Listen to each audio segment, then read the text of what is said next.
Parole de dirigeant, je reçois aujourd'hui Marie-Pia Ignace. Bonjour Marie-Pia. Vous êtes fondatrice de Operae Partners. C'est un cabinet de conseil en management qui utilise la méthode du Lean. Alors, est-ce que vous pouvez nous expliquer ce qu'est cette méthode du Lean? Alors, le Lean Management, ça vient de chez Toyota. Donc, paradoxalement, ça s'applique très bien dans le monde des services et de l'informatique parce qu'il y a 3 promesses qui sont intéressantes dans le Lean pour, d'une façon générale, améliorer la qualité de service. Il y a une promesse de satisfaction des clients et donc c'est un espèce d'idéal que l'on va suivre en permanence. Il y a une deuxième promesse d'être beaucoup plus efficace pour l'intérieur de l'entreprise. Donc là, on va chercher finalement le développement de la marge. Et puis, il y a une troisième promesse de le faire ensemble, c'est-à-dire avec l'ensemble des collaborateurs, leurs idées, leurs capacités d'analyse, leurs capacités de changement. Voilà, c'est ça le Lean Management. Et on dit aussi que le Lean, c'est une méthode qui anti-gaspillage. Alors, qu'est-ce qui peut être considéré comme du gaspillage dans la gestion d'une entreprise? Alors, je vais vous donner des exemples sur des process qu'on connaît tous. Vous allez trouver une maison qui vous plaît, chercher un crédit immobilier et dans le cadre de ce crédit immobilier, vous allez revenir 3 fois pour déposer des papiers, pour signer des choses, pour ramener des papiers qui manquaient peut-être au début du processus. Et bien tout ça, c'est considéré comme étant du gaspillage parce que ça ne crée pas de valeur pour le client de l'entreprise. Et donc les collaborateurs vont se dire mais comment est-ce qu'on pourrait faire en sorte que le client amène directement les bonnes informations, qu'on ne l'oblige pas à se déplacer plusieurs fois et que l'on puisse traiter le dossier de façon très fluide. Voilà, c'est ça un gaspillage, c'est ce qui ne crée pas de valeur. Et alors, quelles sont les demandes des entreprises quand elles viennent vous voir? Parce qu'elles ne connaissent pas forcément la méthode du Lean, donc elles vous fixent des objectifs.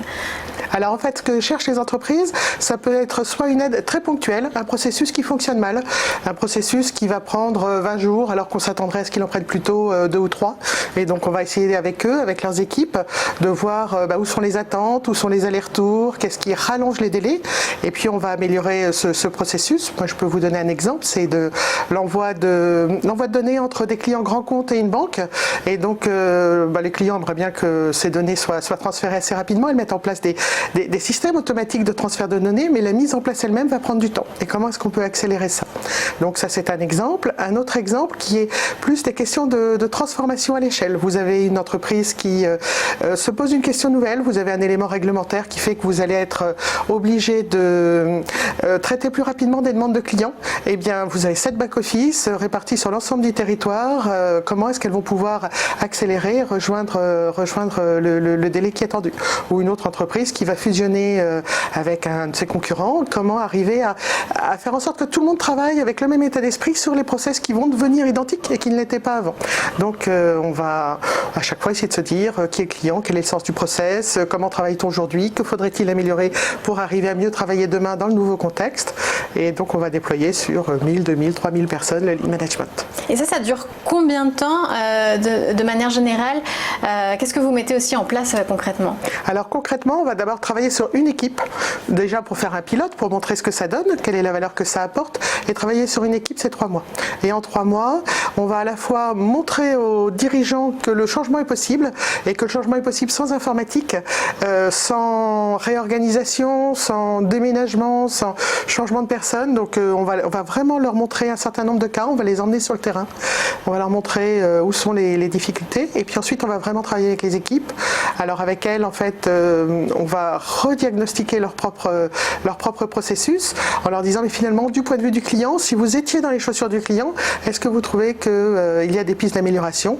Et on en trouve toujours. Si vous aviez la possibilité vous de proposer quelque chose, qu'est-ce que vous proposeriez? Et ensuite on leur dit très bien, maintenant tout ça va faire un plan d'action, comment est-ce que vous allez le conduire? Et donc pendant 2 mois ensemble, on va monter un certain nombre de mécanismes qui vont permettre d'améliorer. D'abord du management visuel. Alors aujourd'hui on travaille beaucoup en management visuel, donc on essaye d'extraire l'information qui est dans des tas de workflows, de la mettre sur le mur. On va se dire, par exemple pour le traitement d'un incident, est-ce qu'on en est dans une phase d'analyse, est-ce qu'on a trouvé où est-ce qu'il allait falloir faire la correction, est-ce qu'on a testé cette correction, etc. Parfois la correction on la fait nous, parfois on va la faire par un autre département qui est plus compétent sur ce domaine-là. Et donc le management visuel va permettre de voir où sont les tickets d'incident, pourquoi ça attend, qui est-ce qui doit mieux se coordonner avec qui. Et ça, les équipes, une fois que le management visuel est clair, elles arrivent à prendre des tas de décisions autour de ça. Et vous avez dit sans informatique, c'est-à-dire que vous n'utilisez pas le numérique aujourd'hui dans dans le changement que vous insufflez aux entreprises? Alors, les directions informatiques sont extrêmement sollicitées. Elles ont à la fois à conduire des projets numériques, des projets réglementaires, plus tout ce qui est maintenance de l'existant. Donc, elles ont des charges de travail pour des années et des années devant elles. Et en fait, avec ces histoires de ligne, ça leur permet de dire aux gens des métiers, écoutez, vous avez peut-être la possibilité, vous, d'améliorer sans nous rajouter encore de la charge, alors que de toute façon, on ne pourra pas l'encaisser. Si je peux vous donner un exemple, ce sont des systèmes de collaboration qui vont mal marcher. C'est-à-dire que quelqu'un va faire une analyse et la déposer dans le stock de quelqu'un d'autre qui va prendre une décision par rapport à cette analyse en disant, par exemple, si vous êtes dans l'assurance santé, je vais accepter ou non de faire un virement vers le bénéficiaire. Eh bien, vous n'avez pas besoin d'informatique pour que l'information circule plus vite. Vous avez besoin que les gens se coordonnent mieux. Donc voilà, tout ce qui va permettre de ne pas solliciter l'informatique pour améliorer, ça va être une grande chance.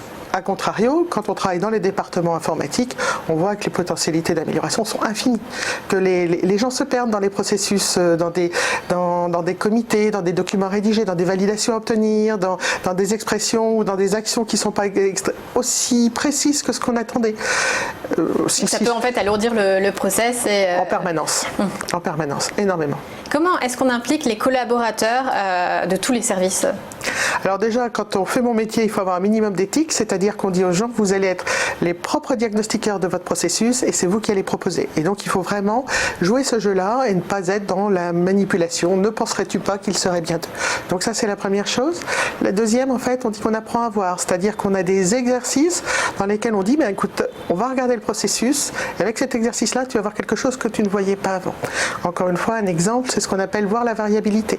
C'est quand tout se passe bien, je prends l'opération, je la saisis, je l'imprime, j'envoie le contrat au client. Quand ça ne se passe pas bien, il va se passer autre chose autour de ça. Il va falloir que je revienne en arrière, je ne vais pas arriver à imprimer, je ne saurais éventuellement pas quoi mettre dans le contrat parce que ma compétence ne m'y autorise pas. Et donc on va voir la variation entre le processus banal, standard, tel qu'il devrait être pratiqué et les autres. Dès qu'on voit la variabilité, on arrive à trouver des pistes d'amélioration.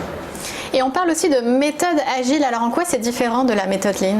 Alors les méthodes agiles, c'est une autre façon de concevoir le logiciel. C'est une façon dans laquelle vous n'avez plus une longue période de description de ce que va devoir devenir le logiciel, et puis ensuite une longue période de développement de ce logiciel, puis ensuite une période de test, et quand vous arrivez à la période de test, les gens avec lesquels vous avez travaillé ont changé de poste, les développeurs sont partis sur d'autres projets, s'il y a le moindre pépin, plus personne ne sait, et plus personne ne sait comment est-ce qu'on va faire évoluer l'ensemble. Donc ça va ralentir la mise à disposition du logiciel sur le marché. Les méthodes agiles, en fait, on va faire des équipes qui vont être très intégrées, très autonomes, et qui vont essayer toutes les semaines, tous les 15 jours, toutes les 3 semaines, de fournir un bout de logiciel qui sera compréhensible par son utilisateur et d'avoir un feedback là-dessus. Donc on va travailler de façon collaborative, beaucoup plus collaborative. On va travailler de façon moins descriptive exactement de ce que doit faire le code, mais plus descriptive de ce qui va rendre service au client. Et on va délaisser une autonomie d'organisation aux équipes. Une fois qu'on a dit ça, c'est un changement d'organisation, c'est un changement de point de vue sur le client, c'est un changement de relation, mais il n'empêche qu'il faut quand même apprendre à bien le faire. C'est pas parce que vous êtes une équipe agile que vous allez faire du code sans bug ou que vous allez comprendre tout de suite ce que veut votre client. Et le Lean est là pour vous aider à réussir du premier coup. Alors vous mettez en avant l'aspect collaboratif. Oui. Comment on fait en sorte que les salariés communiquent mieux entre eux? Est-ce qu'on utilise le digital, les réunions ou autre chose? Alors la première chose qu'on utilise, c'est je me mets debout avec mes collègues et on essaye de regarder la situation ensemble. Donc ça, c'est le management visuel. Ça pose des tas de questions quand les équipes sont ce qu'on appelle distribuées. Vous avez des gens à Paris et puis je ne sais pas, des gens à Casablanca par exemple. Comment est-ce que vous arriverez à le faire? Et là, le digital aide beaucoup avec des solutions qui permettent d'avoir des espèces de murs de management visuel mais digitaux qu'on peut voir d'un côté et de l'autre. Donc ça, c'est le premier élément de la collaboration. Un autre élément de collaboration, je vais vous dire, c'est toujours très étonnant, c'est d'aller parler à la personne. Parfois, vous êtes en train de travailler sur un dossier, vous êtes en train d'expliquer l'analyse que vous faites, et la personne qui a émis ce dossier, elle est assise à votre droite. et vous lui diriez, bien, tiens, regarde là, là, là et là, je ne comprends pas, ou ça n'est pas conforme, ou il va falloir creuser, ça serait infiniment plus rapide que de retaper pendant 10 minutes, une heure. Oui, face à face. Mais oui. Et alors vous parlez beaucoup de management visuel. Vous avez investi, je crois, dans une entreprise qui fait justement du management visuel. Est-ce que vous pouvez nous en parler? Alors en fait, j'ai trouvé à Vivatech il y a 3 ans de ça une entreprise qui s'appelle Ubiquet, qui est une jeune entreprise innovante qui est un spin-off de l'université de Compiègne. Et donc le métier d'Ubiquet, c'est de transformer toute cette recherche qui a été faite sur la collaboration en un outil de management digital. Donc on a effectivement investi dans cette entreprise parce que nos clients sont très demandeurs à la fois de management visuel, mais sans post-it, qui est l'artefact qu'on utilise habituellement. Le post-it, ça fait vraiment daté. Et donc on a investi dans Ubiquet pour avoir une offre un peu complète à proposer à nos clients. Merci beaucoup Marie-Pia Ignace. Je rappelle que vous êtes fondatrice d'Operae Partners.